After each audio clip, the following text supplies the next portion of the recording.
টাইগারদের জন্য দেশি কোচ নিয়োগের সাহস নেই বিসিবির, এমন মন্তব্য করেছেন ডিপিএলে আবাহনীকে অপরাজিত চ্যাম্পিয়ন করা কোচ খালেদ মাহমুদ সুজন।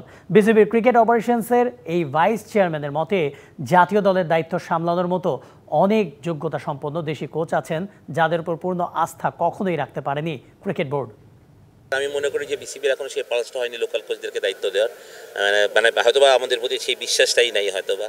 অনেকটা ক্ষোভ নিয়েই এই কথাগুলো বলেছেন খালেদ মাহমুদ সুজন। যদিও ক্ষোভ হওয়াটাই স্বাভাবিক, বারবারই টাইগার ক্রিকেটে বঞ্চিত হয় দেশি কোচেরা। কারি কারি টাকা খরচ করে বিসিবির নজর থাকে শুধু ফরেন কোচের দিকেই।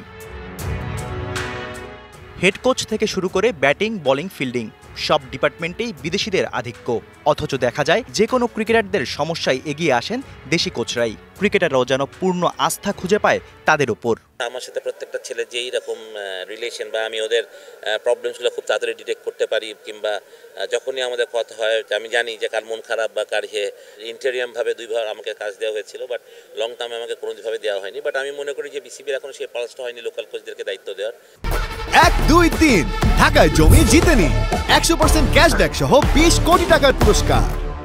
ঘরোয়া ক্রিকেটে সফল কোচের কথা বললে আসবে খালেদ মাহমুদ সুজনের নাম। বিপিএলে মোহাম্মদ সালাউদ্দিনের অধীনে কাজ করার জন্য উদগ্রীব থাকেন বিদেশি ক্রিকেটাররাও, অথচ তাদের উপরই বিসিবির যত অনীহা। ফরেন কোচের উপরে আমরা এখনো ডিপেন্ডেন্ট, এবং আমাদের যদি দেখেন যে মানে যে কোনো এমনকি fast bowling coach, batting coach, fielding coach সেটাও ফরেনার কোচ আনতে হয় আমাদের সবার, সত্যি কথা।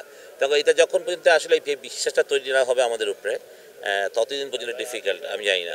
ডিপিএলে সুজনের অধীনে অপরাজিত চ্যাম্পিয়ন হয়েছে আবাহনী। লিস্ট এ মর্যাদা পাওয়ার পর প্রথম কোনো দল পেল এই সাফল্য। তার মতে টাইগারদের হয়ে কাজ করার মতো যথেষ্ট কোচ আছে এই দেশে, দরকার শুধু বিসিবির সুদৃষ্টি।